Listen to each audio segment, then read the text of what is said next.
Welcome to Anyhoney. And the Newt.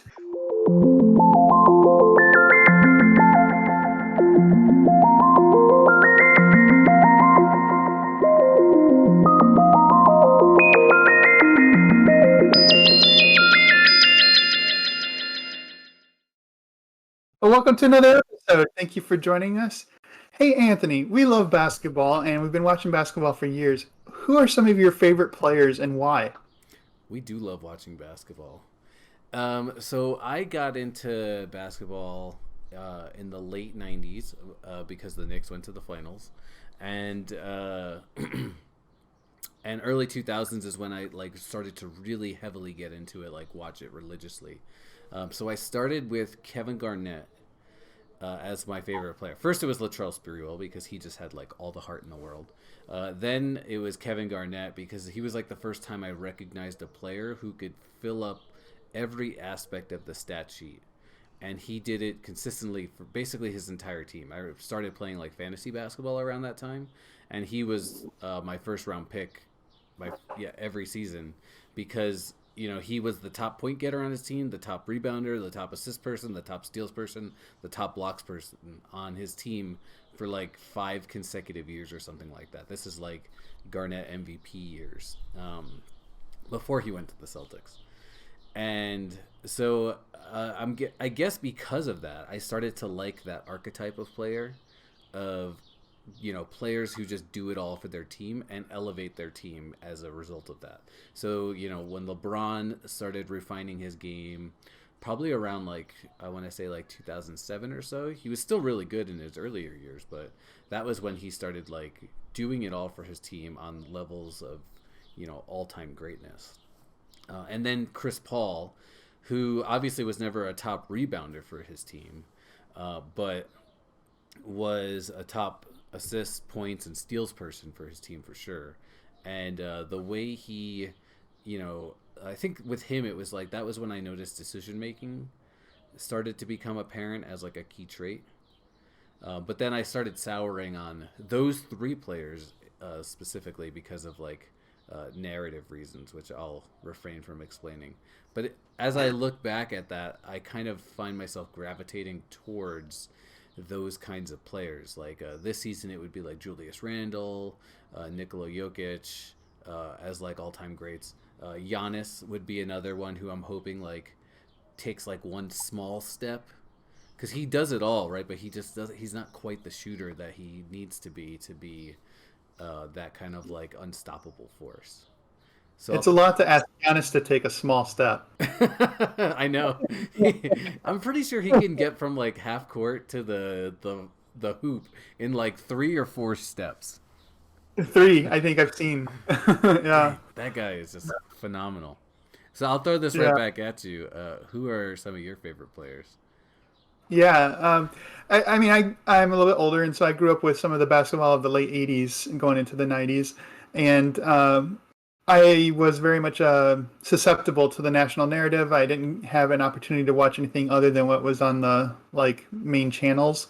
So all the big teams, all the big players. I watched Magic. I watched Bird and the Pistons. I certainly was in love with the Bulls in the '90s. That's when they had their 6 championships in 7 or 8 years.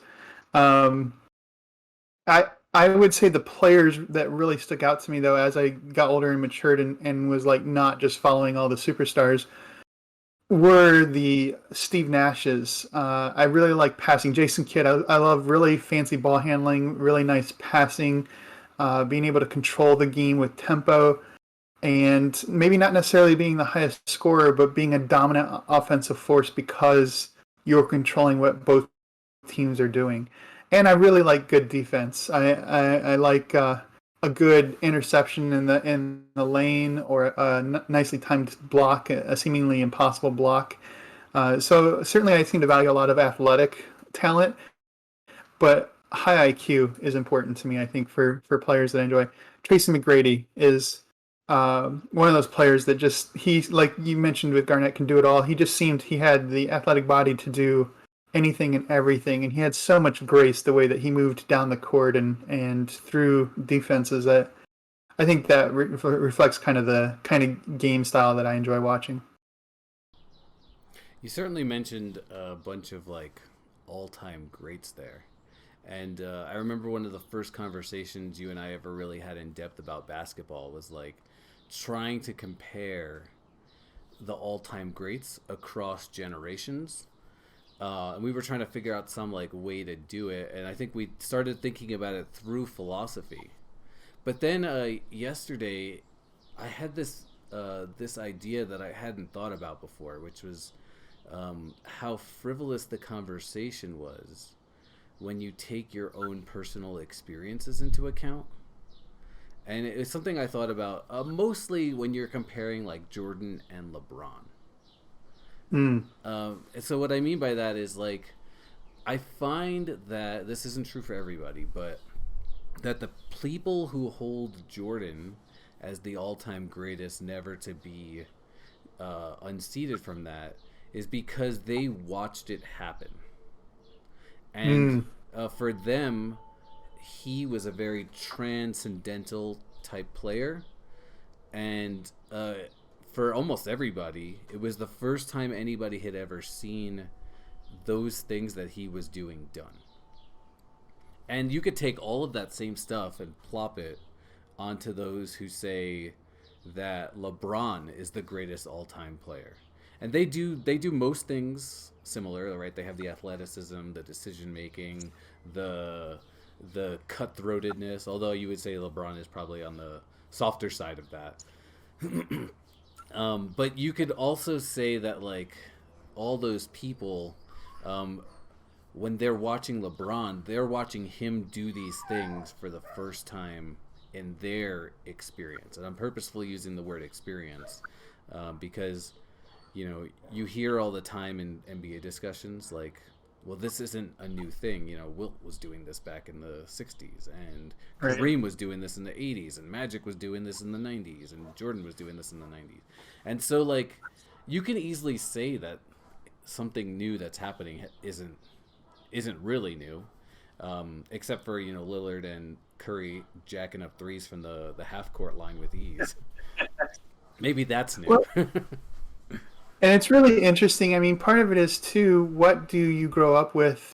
Where's the game at the stage where you enter it? Because the way that you elevate the game and our dynamic for that time period, the future generations get to see what you did and practice what you did earlier, and it just becomes part of the game. So they have to elevate it to something different. So it seems really difficult to compare and contrast. Like Pete Maravich, the way he changed the game and passing and shooting and just his style of play, it transformed a lot of how the NBA works. And now he would just be kind of treated as an average player if we just picked him up and transplanted him into a new era. But of course, if he grew up in this era and saw like a Pete Maravich play, his mind for the game and his dedication to practice, I'm sure he would be doing something new in this era. Just like Curry and Lillard stretching the threes with their ball handling and playing with defenses. So I agree with you. There's something difficult and frustrating about these conversations. You don't want to ignore the greatness of the greats in the past, in pure either raw numbers or just trying to do a raw comparison of how they played. You're probably going to favor newer players, but it's because the contexts are different. They're not in the same situation. They don't have the same rules. They don't have the same kind of opponents. So how do you compare a Bill Russell and a Joel Embiid? Like, I don't even know how to start with those two. They're just so different and so dominant in their own era. Right. And it's also kind of like it's fun for a little while, but some people take it so seriously that it's just not fun anymore. And so like I guess what I was thinking about was so last week we had talked about perception, and you had brought up partiality, right? And so some of these conversations, they definitely have a bit of partiality to them. I'm very impartial to this gigantic plane flying over my head right I just had somebody feel out on my end. I don't know if you can hear it. No, this thing is so loud that I like I can't even hear anything. I could just see your face going on right now, and I'm just like, Yeah, well, what's funny is I didn't recognize that you had a plane because I had a guy like revving his engine and just taking off. So I thought you were hearing my squealing wheels. that's funny. This is definitely one of those moments where I'd say cut, but I'm not going to cut it because of how funny it is, and uh, it'll be funny in the playback to see if like the motorcycle is just as transparent as that plane was. It's like a military plane or something. It's crazy. Those happened at the same time. The philosophical gods are controlling us right now. They're manipulating us. These could be our two favorite podcasts, but not of this era. Right. Okay. But yeah, Perception. yeah, I'll just jump back in with the partiality aspect, right? And so, we'll talk about biases in a different episode. But the reason why I bring back the partiality is because you had mentioned that nuance last week, that partiality is tied to experience and perception. But I'm gonna throw in a new word this week that we only sort of talked about a little bit last week, which is perspective, right? And that there's Yes. also this like, I just couldn't stop thinking about this yesterday, how closely related perspective and experience are. Yeah. Thank you for that transition. So the last week we discussed briefly the phylogenetic order, and at some point things seem to move from like mere functionality to something like thinking. We might call it sentience. And so with that, we have this kind of idea of subjectivity. We move from the realm of purely objective things happening in the world to something like experience, what it's like to experience something. And that means that all of a sudden you're not part of the world. I mean, you are, but you're situated in that world, right? Which means you have a context. And to have a context means to have a location, an orientation, and a point of view. And so as we talk about perspective, I think it might be useful to just briefly go back to like the bare basics of what that means for where the word perspective came from, and then we can get into more like the significant subjective kind of elements. Yeah, that sounds good. When you say, I'll just ask you a question, and hopefully this is a good transition point, which is that when you say orientation, does that only account for the physical aspect of your place in the world, or does it also take into account some of those more metaphysical components, like your sensory input, your thought processes, your experience, that sort of thing? Terrific question. And it does allow us a moment to kind of bring up that this touches on a lot of questions and we can't possibly address them all. So part of what we're dealing with this season is experience and thinking. And the question is, well, who or what is thinking? And so we want to talk about like minds and sentience and the kind of organisms that can think. But we're actually going to bracket all of that. We're not going to try and address philosophy of mind this season because we want to get to it in a future season in depth, which means we're going to focus more on the processes and that side of it. So orientation, I was trying to pick like a neutral term that would allow the physicalists who say that everything is just bodies and bodies in motion and physical matter, and dualists or other kinds of people that would accept like a mind that's separate from the physical universe. And orientation allows you to kind of say you can orient to or from or away towards some physical location, and metaphorically towards some ideal or principle or values and away from others, right? So I'm trying to use that kind of as an ambiguous term to not decide that in this season. No, that's good, and that kind of makes me think back to what we just said about partiality too. Yeah, absolutely. And so one of the questions, I'm going to kind of stumble between, am I using a metaphor or am I using a word literally?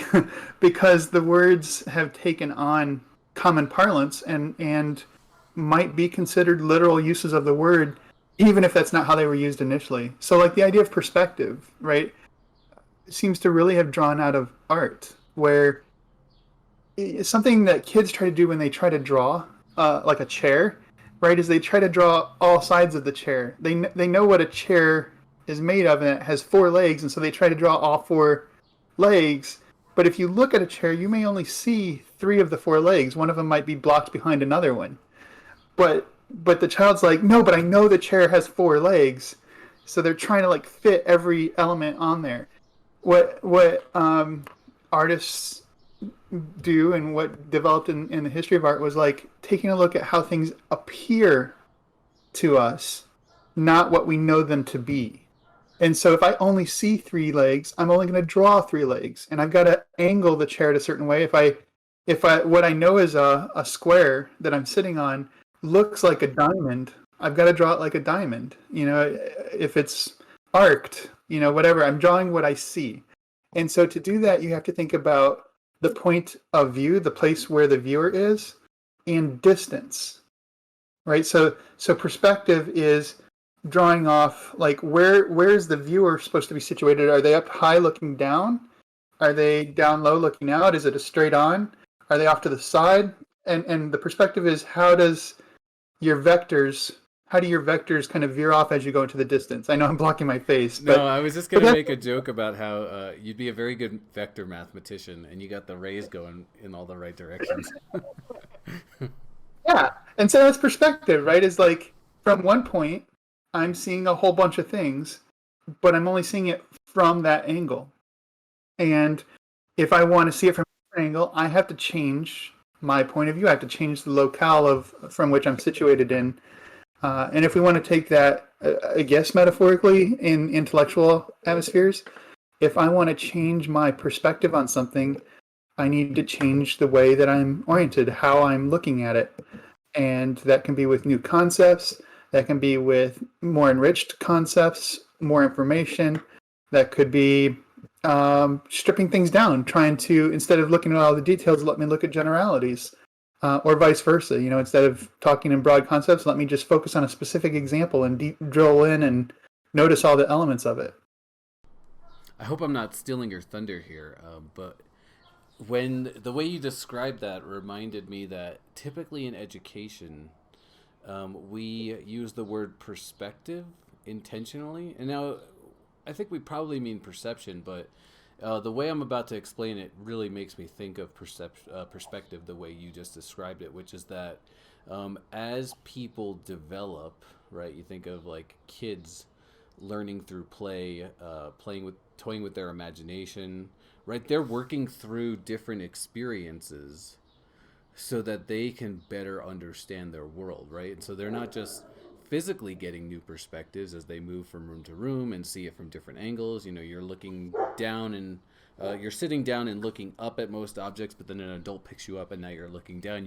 You can get a sense of the 3D realm, but they're also doing these things cognitively, and they're trying to make sense of the world around them from that ideal as well. I'm trying to avoid saying the word perspective a billion times. No, that's good. Sorry. I was just gonna add that, and this even happens as we get older, and play starts to become less of a foundation of our learning environment, and more about we start having discussions, right? And you hear it all the time in sense making conversations, especially with people who have different backgrounds and experience than you do. This is kind of a low hanging fruit, but I think a lot of times of like when you're trying to make sense of race and ethnicity, right, is like you speak to people who are outside of your own ethnic background, and now you're getting new perspectives on what life was like for other people too. That's good. And I do want to talk about that in more detail. Briefly, I want to just touch on what you said about children playing, because there is a very important role, I think, for imagination. We see children trying to act like their parents. They see their parents do things and try to do that. Maybe they want to try and take care of a doll and understand what it's like to be responsible, to be a parent. Maybe they role play school and want to be the teacher, right? They're basically trying to imagine themselves in a different role than they are based on what they've observed from others and filling out the details from within. And I'm not sure that it's that different for us as adults when we encounter new situations. The imposter syndrome, like maybe you're one of the top in your class in a lot in academics, and then you get to a graduate program where everybody's the top of their class, and all of a sudden it's not easy. You're dealing with difficult information, and you think, wow, do I really belong here? And so the advice that's always given is fake it till you make it. But there's something to like imagine yourself as somebody who has mastered this information, and your confidence will help you tackle the information so that eventually you can be a master of that information. So imagination does play a role in that I think we need to come back to in future episodes. I just wanted to, imagination's a key concept. Yeah, that's really good. I had never thought of imposter syndrome as like adult role playing, but that's actually I'm like boggled right now. I'm like, have that is that what I've been doing all these years? Or maybe we need to encourage more role playing to overcome imposter syndrome. Yeah, all those people who are very into D&D like yourself have an advantage over others who just don't incorporate that into their lives enough. That's funny. So what you were getting ready to talk about with people having unique experiences, I think, is the hotbed of what we really want to get into. But I think we need to set the stage briefly. So I asked that we kind of look at an article by Thomas Nagel, What It's Like to Be a Bat. So when we think, Nagel uses the example of bats, right? We have scientists that study bat behavior, study bat physiology. We know a lot about chemistry and biology and neurology and can scientifically articulate. We can, first of all, describe what we see bats doing. Second of all, we can learn the physical processes and explain what is happening when those behaviors are happening. And so something like echolocation, which is not something that most humans do, some do, but most humans don't use echolocation to navigate their world. Bats use it, and we can articulate what is sonar, how does it work, what is the bat doing to compensate for poor eyesight. But that's an explanation of the processes. That isn't an explanation of what it's like to be a bat. And so Nagel uses this example to point out not only are there the processes of the physical body that we might call thinking, there is what it feels like to think, to have thoughts and experiences. When something pinches me, I can explain the pressure on my skin and nerves. I can talk about electrical impulses going to my brain and coming up. But what does that pinch feel like? And he calls that qualia. So that's just a technical term I want to introduce because it really emphasizes the subjective side of what we might otherwise think of as a purely objective process. So one thing that comes out of this article, at least it's reading between the lines, but it feels like there's a hope that Nagel has that if we pay attention to qualia and recognize it as a distinct feature of consciousness as opposed to the processes of the activity itself, that maybe we can start describing qualia and find patterns in qualia and develop a kind of science of subjectivity.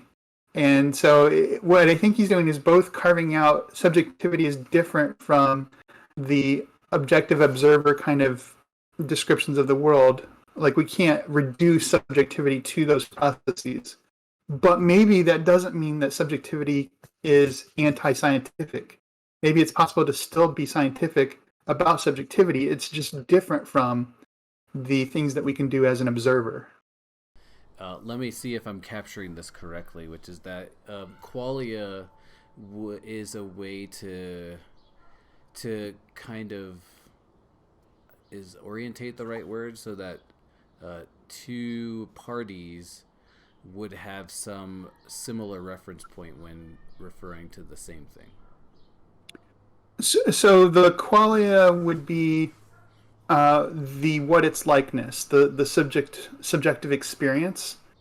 A science of subjectivity would presuppose or would try to reach a place where if we pay attention to those subjective experiences and carefully describe them, eventually maybe we can develop a common language by which we can we can describe things scientifically, even though they're individual partial perspectives on reality. Which is a fascinating suggestion, but not the way that his article seemed to have been picked up. Instead, people latched onto this individuality of qualia, and thought experiments like the inverted color spectrum came about. Right? If you and I both use the word red to describe a color, wish I had something red. I'm going to change it to orange. If we both call this orange, but my qualia is something like what other people would call green, and your qualia is of orangeness. I've just learned to call my experience, which is kind of greenness. I've learned to call it orange. So we're both using the same term to describe the same object's appearance, but the way that you experience it could be different from the way I experience it. And people latched onto that possibility, that the fact that we can't know what your qualia is like. I can only know what my qualia is like. And kind of latched onto this, you can never know what it's like to be me, and I can never know what it's like to be you. So almost the opposite of what Nagel seemed to be suggesting, that maybe we should develop a science of subjectivity. Kind of one of the first outgrowths of this was, wow, well, I guess we'll never know what anybody else feels like, ever. That's so bizarre to me.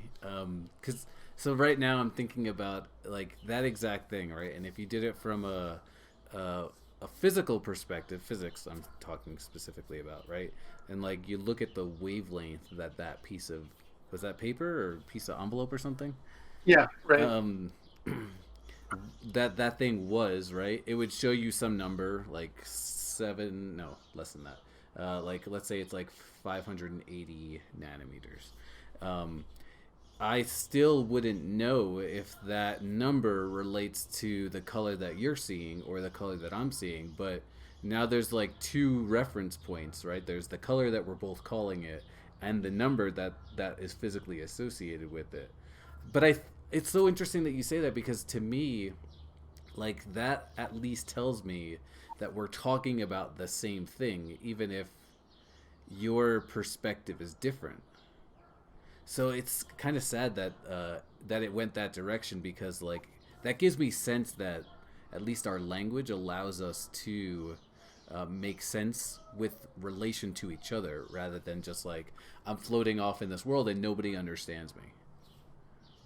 Yeah. Well, thank you. I think this is why we're such good friends, because this is this is where I kind of got wrapped into language as being central to so much of philosophy. I do think that subjectivity needs to be preserved and recognized. I think Nagel makes a very strong point here that the what it's likeness, the qualia of the experience, is indeed something more and beyond just being able to describe the physical processes.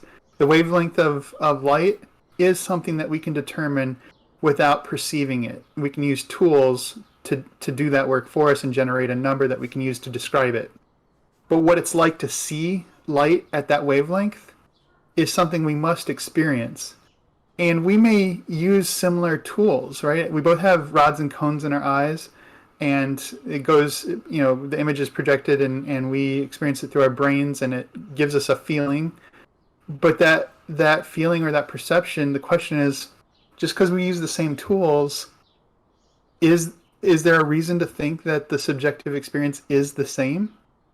And my frustration, I think, with the leap into the no, we must all be different, is that the absence of proof, the absence of evidence that they are the same, has been taken to be evidence that they're not the same. And really, it's absence of either way. We don't know whether your qualia and my qualia are the same or different. So why assume that they're different? Yeah, I was gonna, I guess, push the thought further and ask you, like, what do these subject matter experts have to say about when you say you're angry, and I'm able to interpret that as, my own experience, but also like when I see you behave angrily, and you're saying that you're angry through that behavior, and I observe that you're angry through your behavior. that like we're making that cognitive connection there of what the word anger means. Yeah, I mean, so behaviorists would point out and say, well, we don't, since we can't know that there isn't an inverted feeling spectrum as well, then we have to just focus on behaviors and describe things that we can observe. And the qualia is there, but it's not important to science. I'm not satisfied with that, and I think when we talk about language and perception and perspective next episode, I hope that we can talk about reasons why maybe we can trust our language a little bit more. But initially, just from the idea that we have subjectivity and the distinction between the observable world and the introspective world, I'm not sure that we can bridge that gap definitively. I think we ought to treat it as bridged, but I can definitely, I have to grant it to the people that want to be complete subjectivists that there isn't a like foolproof argument to show that we must accept that our qualia are the same.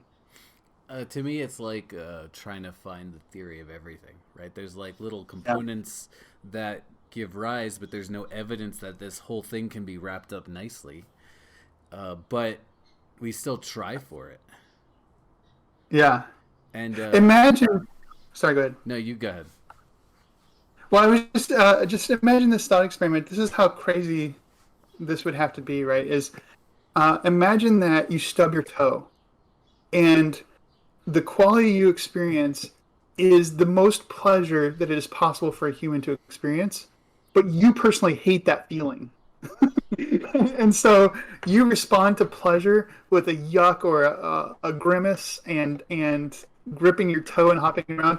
Your behaviors match somebody who experienced it as the worst pain, right? And so we can both call stubbing your toe painful, but for one of us, but for both of us, it's an unpleasant experience. Neither one of us want that experience, but for one of us, it feels like stabbing or blunt trauma or whatever, and for the other one, it feels like a euphoric kind of rush to the head. Uh, so inverted, I'm not sure that the inverted kind of feeling spectrum does that much to separate us, Yeah. if that makes any sense. No, and there's two things that's popping into my mind right now. So one is like this relation to that argument of greatest players over generations. But also, so I asked like how closely language and perspective were, but I feel like I need to take another step back because physiology also plays a role in this, right? Because like you just described, like if you were to take that sensation and put it into somebody else, they would feel very, euphoric. But that's not the experience that you're having, right? It might be euphoric to somebody else, but for you, it's you might you would say that it's actually very painful, right? And your body physiology is actually demonstrating all of those painful, not triggers, what's the word I'm looking for, qualities that somebody who's familiar with pain would observe. Like I stub my toe and I'm like, Yeah. right? And you're doing the same thing. And so like I can't say that what you're experiencing is pleasure, right? I'm like picturing somebody who's like kind of orgasming, and I'm like, that's definitely not pain. Yeah. And so to get to our discussion about the greatest of all time in comparison to players from this, what you mentioned about who you grew up with, what you watched, there's a what it was like to see something for the first time. There's a nostalgia to where you were when you experienced watching a player versus reading about them or hearing about them. We all know Wilt Chamberlain's numerical statistics are just almost unbelievable. They're just so incredible. Who scores 100 points in a single game? I know that's happened like 100 times or something in history with high schoolers and a couple times in college. But like in a pro game, you've got 5 guys trying to stop you, and you're scoring four points a minute or more because nobody can stop you. That's just I can't even make sense of that. Um, but what would that be like if who was guarding him was Serge Ibaka and Shaquille O'Neal? Right? If they were double teaming Wilt Chamberlain, would he still score 100 points in the game? Would his game be different in this era? Like the things that we use in our imagination to try and make those cross generational comparisons, because we are role playing at that point. We're trying to figure out which traits can we bring with and which would we have to insert into the scenario to make it a fair comparison. And we're totally using our personal experiences and preferences when we're using our imagination to play out that game. Yeah, that's a really good point, and you remind me that what's even more impressive about the science of subjectivity standpoint is that when you consider that there's overlapping experiences for sure, but everybody has different experiences in their upbringing that forms each of us. And despite those differences, we can still relate subjectively with each other. And Yeah.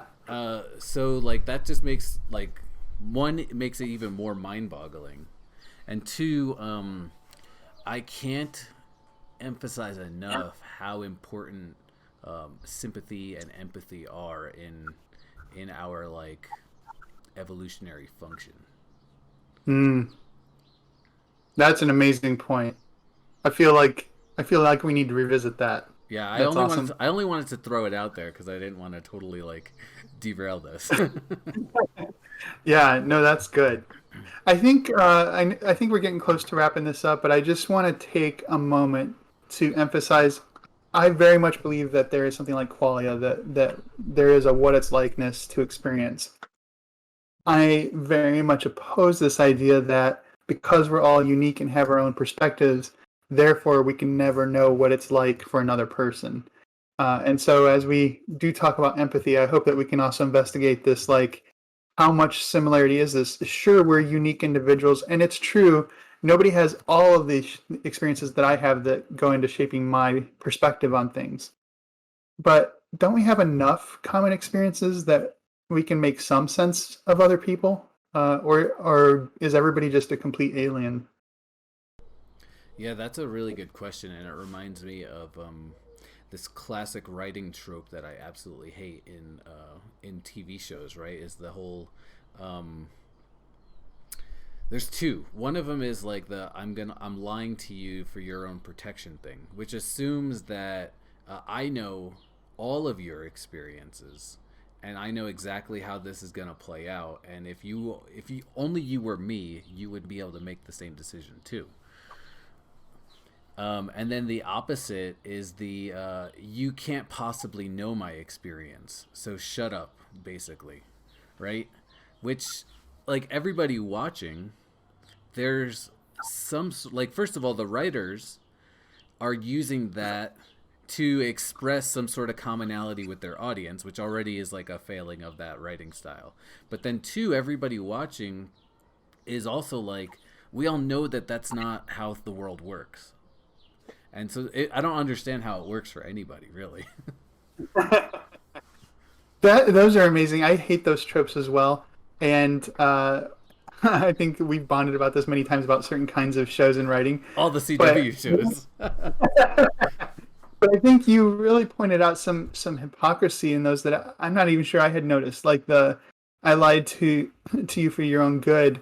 I hadn't thought about the fact that it creates an imbalance. Like my subjectivity is more objective than your subjectivity. Like I'm able to experience both mine and your point of view, but you can only experience your point of view, right? If we recognize that we truly are subjects and engaging in the same shared world, then I should share my perspective and information with you so that we can make a collaborative decision that brings both pieces to the table.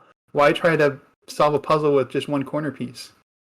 All right, so as a teaser to our audience, we're going to get more into language and experience next week. So a whole episode where neither of us say anything, right?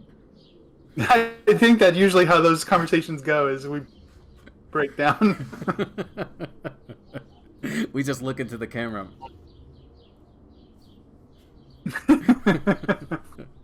So I'm sure that you're all really excited for that now. Thank you for joining us, and hopefully it'll give you a chance to reflect on your unique perspective on the world, but also how you can share your perspective with others.